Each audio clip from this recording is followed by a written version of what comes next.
नमस्कार दोस्तों, स्वागत है आपका इजी लाइफ के एक और एपिसोड में। दोस्तों, आज का जो हमारा टॉपिक है वो ये है कि रिव्यू पे आपका व्यू। जी हाँ दोस्तों, रिव्यू का मतलब क्या है कि सबसे पहले इसमें दो चीज़ों को हमें समझना है। नंबर वन चीज़ ये है कि रिव्यू आखिर कौन देता है और ये कैसे दिया जाता है। और नंबर दूसरी बात ये है कि रिव्यू जो है में कौन सच्चा और कौन झूठा।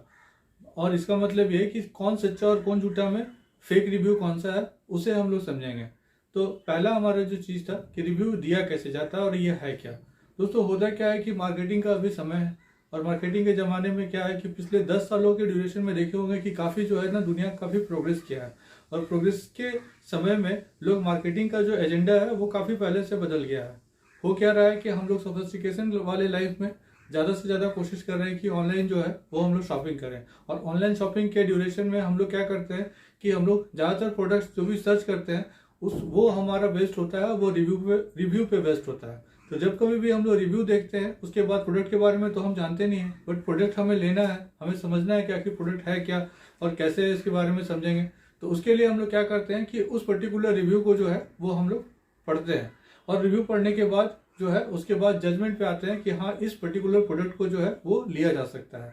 तो रिव्यू आखिर है क्या। रिव्यू दोस्तों वो चीज़ है जो कोई भी यूज़र किसी प्रोडक्ट को अगर यूज़ करता है या किसी प्रोडक्ट के बारे में जानता है। जैसे पहले के समय में क्या था कि आपने कोई प्रोडक्ट खरीदा,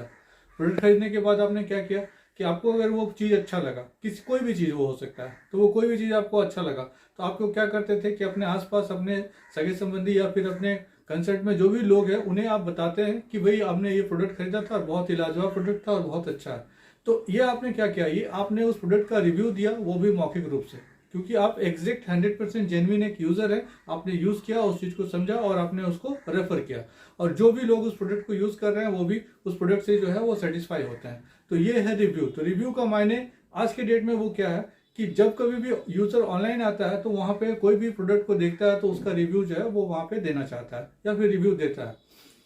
तो रिव्यू तो देता है यहाँ पे, लेकिन रिव्यू देने के ड्यूरेशन में होता क्या है कि इस ड्यूरेशन में बहुत सारे लोग जो है ना रिव्यू डाल देते हैं। अब एक पर्टिकुलर प्रोडक्ट है तो अब रिव्यू भी इसमें हम लोग देखेंगे कि रिव्यू किसी तरह का अलग अलग माध्यम का होता है। पहला माध्यम हमारा क्या है, पहला माध्यम यह है कि हम लोग किसी प्रोडक्ट को देखते हैं और उसी पर्टिकुलर वेबसाइट पे जाते हैं, उसी प्रोडक्ट के नीचे में जो है उस रिव्यू पे जो है वो हम लोग वहाँ पे रिव्यू छोड़ देते हैं या रिव्यू लिख देते हैं कि मैंने प्रोडक्ट यूज किया, मैंने मंगवाया, इसका ये पिक्चर है और ये इसका डिस्क्रिप्शन है। फर्स्ट ये रिव्यू प्रोसेस हो गया। दूसरा, आप गूगल पे जाते हैं, डायरेक्टली किसी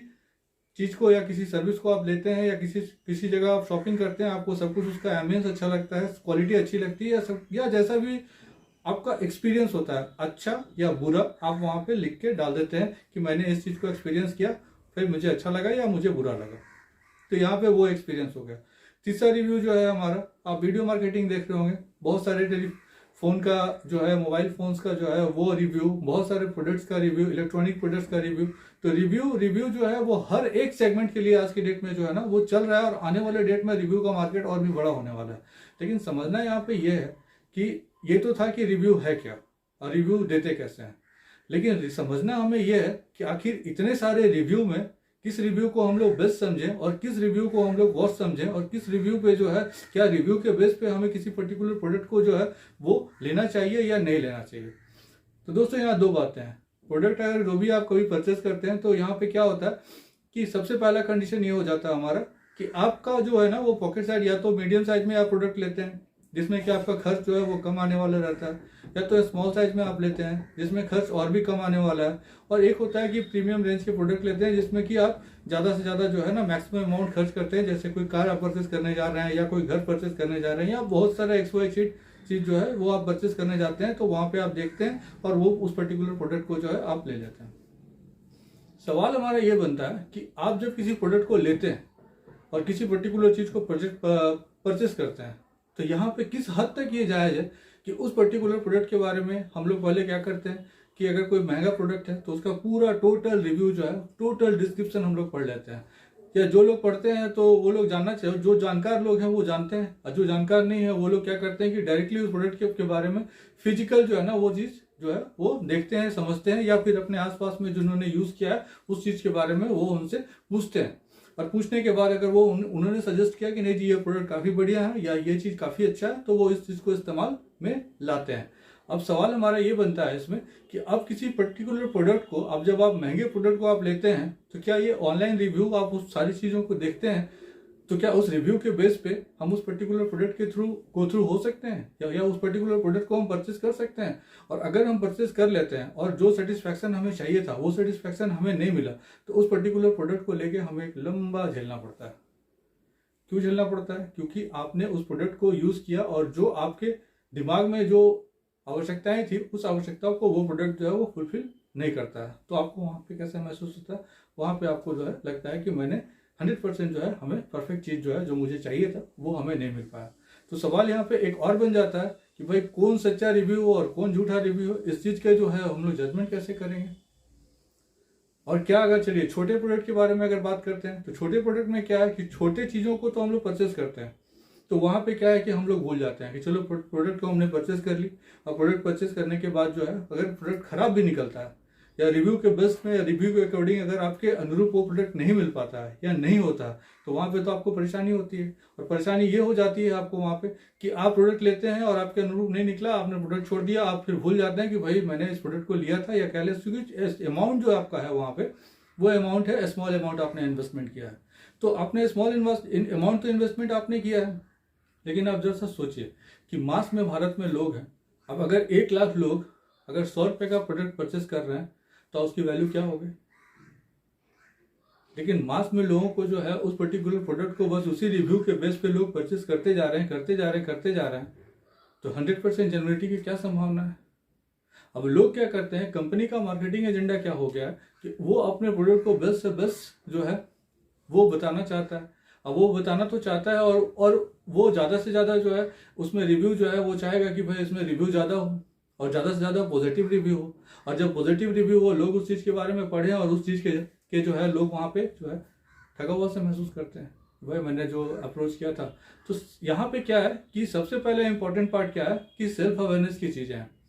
आप किसी भी चीज़ को अगर आप किसी परचेस करने जाते हैं तो या तो वो छोटे स्मॉल बजट का होगा, तो स्मॉल बजट का होगा तो भी आप जब रिव्यू को आप जब जजमेंट करते हैं तो यहाँ पे सबसे इंपॉर्टेंट पार्ट आपका काम करता है वो है सेल्फ जजमेंट। क्योंकि अगर आप में सेल्फ जजमेंट जो है वो सही तरीके से नहीं हुआ और गलत और सही को अगर आप पहचानने का तरीका को अगर आप नहीं समझेंगे तो वहाँ पे क्या होगा कि आप जो है पर्टिकुलर प्रोडक्ट को जो है वो ले लेंगे और लेने के बाद फिर आप वही महसूस करेंगे जो अब तक जो है जब कभी भी जो पिछले कुछ और लोग भी जो है उस चीज़ को अनुभव कर चुके हैं। तो सेल्फ जजमेंट जो है वो बहुत ज़्यादा इंपॉर्टेंट होता है, और सेल्फ जजमेंट के लिए रिव्यू को पकड़ना या रिव्यू को समझना या रिव्यू के बेस पे उस पर्टिकुलर प्रोडक्ट को लेना, ये कहाँ तक सही हो सकता है। तो यहाँ पे ज़रूरी है आपके खुद के अवेयरनेस की कि अगर कोई प्रोडक्ट अगर आप परचेस कर रहे हैं, पॉकेट साइज अगर छोटा है तो उसको 4-5 जगह से जो है वो पहले वेरीफाई कर ले। वेरीफाई करने का इन सेंस क्या है कि आप आपके आसपास के मित्र पड़ोस जो भी कोई लोग हैं अगर, या फिर कंसल्ट में जो भी लोग हैं अगर उस पर्टिकुलर प्रोडक्ट को यूज़ किए हुए हैं तो उसके बारे में पहले समझ लें। अगर उन्होंने यूज़ नहीं किया हुआ है तो बहुत सारे आप रिव्यू जब पढ़ेंगे तो उसमें देखिएगा कि कुछ रिव्यू जो है वो छोटे साइज के होते हैं, स्मॉल साइज के होते हैं, कुछ रिव्यू जो है वो लंबे लंबे साइज के होते हैं, और कुछ रिव्यू जो है वो मीडियम साइज के होते हैं। तो ये जो छोटे साइज के होते हैं, एवरेज, गुड क्वालिटी या फिर इस तरह के जो भी रिव्यू होते हैं, वहाँ पे आप थोड़ा सा सोचने की बात है। क्योंकि जब मास में रिव्यू दिया जाता है तो वहाँ पे कोई भी बंदा जो है वो छोटे छोटे जो है ना रिव्यू ही डाल सकता है, लेकिन लंबा वो जो है ना कोई भी बंदा अगर 2000, 4000 या 5000 रिव्यू किसी को देना है तो वहाँ पे वो लंबा नहीं लिख सकता है, छोटे छोटे स्मॉल रिव्यूज जो है ना वो वहाँ पे दे सकता है। तो यहाँ पे क्या है कि आपके खुद के अवेयरनेस की बात है। अगर आप अवेयर हैं तो आप इस चीज़ को समझ सकते हैं कि छोटा छोटा जो रिव्यू है, ये रिव्यू हो सकता है कंपनी ने अपने पर्टिकुलर प्रोडक्ट को मार्केटिंग करने के लिए इतना लंबा ज़्यादा से ज़्यादा रिव्यू डालने के लिए उन्होंने रिव्यू डालवा दिया। तो यहाँ पे रिव्यू पे आपका जो व्यू है वो जजमेंट की बात आ जाती है। और अगर आपका सेल्फ जजमेंट आप अगर इम्प्रूव नहीं करते हैं और नहीं अगर आप पकड़ पाते हैं कि ये प्रोडक्ट कैसा है, तो वहाँ पे क्या है कि आप वहाँ पे जब कभी भी उस प्रोडक्ट के गो थ्रू होते हैं या परचेज आप कर लेते हैं तो बाद में आपको जो है वो फिर नुकसान का जो है वो संभावना होता है। तो ओवरऑल कंडीशन में पूरे रिव्यू पे आपका व्यू यही है या ये होना चाहिए, या मेरा पर्टिकुलर मैं बात कर रहा हूँ कि मेरी खुद की राय जो है वो ये है कि जजमेंट जो है ना वो बहुत ज़्यादा इंपॉर्टेंट हो जाता है। क्योंकि आप अगर बहुत सारे प्रोडक्ट तो हम लोग परचेस करते हैं, बट प्रोडक्ट परचेस करने के बाद जो है हम लोग खुद महसूस करते हैं कि यार ये प्रोडक्ट जो मैंने सोचा था उस प्रोडक्ट के अकॉर्डिंग ये प्रोडक्ट नहीं है, और वहाँ पे जो है बात फिर आ जाती है कि भाई यहाँ तो बहुत परेशानी हो गई। और वहीं पे अगर आप उस पर्टिकुलर प्रोडक्ट को अगर आप जज करके अच्छे से समझ के और उस पर्टिकुलर प्रोडक्ट को जो है अगर परचेस करते हैं रिव्यू को देख के, देखिए दोस्तों रिव्यू जो है ना अभी के डेट में मार्केटिंग बहुत छोटा है, लेकिन आने वाले डेट में रिव्यू का मार्केटिंग जो है ना और बहुत बड़ा होने वाला है और एक विशाल मार्केटिंग इसके बारे में होने वाला है। और जब ये लंबा मार्केटिंग इसका जब होगा ना तो वहां पे सब कुछ जो है कोई भी चीज परचेस करेंगे तो आप जानना चाहेंगे कि भाई पिछले वाले लोगों ने जो परचेस किया उनका अनुभव इस पर्टिकुलर चीज के लिए क्या था। और यहाँ पे जब आप समझेंगे कि उनका अनुभव भाई इस चीज के लिए उन्होंने ये लिखा, और मास में जब आप रिव्यू पढ़ेंगे या फिर समझेंगे तो इतना तो समय भी नहीं हो पाता है कि आप उतना जो है रिव्यू को आप पढ़ पाए। तो हो सकता है कि 2 4 10 रिव्यू आप पढ़ें, तो 2 4 10 रिव्यू में ही आपको आपके अंदर में इतना जजमेंट का जो कैपेसिटी है उसको इतना बढ़ा के रखना होगा या उस चीज को समझना होगा कि ये फेक रिव्यू है या जेन्युइन रिव्यू है या फिर किसी यूजर ने एकदम 100% जेन्युइनिटी के साथ लिखा है। क्योंकि कोई भी देखिए, अभी समझिए इस चीज को एक और ऐसे समझ लेते हैं। कोई बंदा है वो किसी को मोबाइल लेना है, अगर मोबाइल परचेस करना है वो क्या करता है कि मोबाइल के बारे में चारों तरफ से पढ़ता है। मोबाइल चूंकि नया लॉन्च हुआ है और मोबाइल आपको जो चाहिए आपने अपने दिमाग में सब कुछ सेट करके रखा हुआ है कि भाई मुझे मोबाइल इस तरह का चाहिए या फिर इसमें ये फैसिलिटीज होनी चाहिए, जैसे कुछ भी XYZ उसके जो फैसिलिटीज है वो होनी चाहिए। लेकिन जब मोबाइल का रिव्यू आप मार्केट में जब देखेंगे तो वहां पे ढेर सारे लोग जो है ना वो नए प्रोडक्ट का रिव्यू करते हुए आपको नजर आ जाएंगे। लेकिन आप एक बात बताइए यहाँ पे कि जो लोग इतना सारा रिव्यू कर रहे हैं क्या उन्होंने प्रोडक्ट 100% यूज किया है? अगर वो प्रोडक्ट 100% अगर वो यूजर होते तो आप खुद जजमेंट करिए कि कोई एक यूजर जो किसी पर्टिकुलर प्रोडक्ट को 3 महीने यूज करता है और उसके बाद उसका रिव्यू देता है तो वो 100% जेन्युइन हो सकता है? या फिर वो आदमी जो आपको 100% रिव्यू जो है वो नहीं दे पा रहा है, स्पेशली जो है उस पर्टिकुलर प्रोडक्ट को लिया, दिखाया, खोल के दिखा दिया कि भैया ये मोबाइल है, इसकी ये कॉन्फ़िगरेशन है और ये चीजें आप इसको समझ लीजिए। तो आप जब यहाँ पे ये समझ लेते हैं तो वो जेन्युइन हो सकता है या फिर एक यूजर जो उस पर्टिकुलर प्रोडक्ट को यूज करता है 1 महीने 2 महीने और उसके बाद वो रिव्यू डालता है कि मैंने 1.5 महीने 2 महीने मैंने इस चीज को यूज किया और उसके बाद मुझे 100% मैं सेटिस्फाई हूँ या फिर मैं अनसेटिस्फाई हूँ। तो यहाँ पे क्या काम करता है कि अगर आप जब प्रोडक्ट आता है तो उस समय रिव्यू आता है और रिव्यू आने के टाइम में ही अगर आपका सेल्फ जजमेंट अगर आप उस चीज को अगर आप इम्प्रूव नहीं करते हैं तो वहां पे क्या है कि आप जो है जो आपको जो चाहिए उसके अनुरूप आप जो है वो परचेज जो है मार्केटिंग जिसको कह सकते हैं आप नहीं कर पाएंगे, अपने लिए जेन्युइन प्रोडक्ट जो है वो आप नहीं परचेज कर पाएंगे। तो ओवरऑल कहानी का सार यही है, सेल्फ जजमेंट को इम्प्रूव करें और इम्प्रूव करने के बाद जो है किसी पर्टिकुलर चीज को परचेस करने से पहले खासकर रिव्यू के बेस पे आपका अपना भी व्यू होना चाहिए और उस व्यू के बेस पे ही जो है ना उस पर्टिकुलर चीज को देखें और सेल्फ जजमेंट को ज़्यादा से ज़्यादा वो इम्प्रूव करें। दोस्तों ये था आज का हमारा टॉपिक।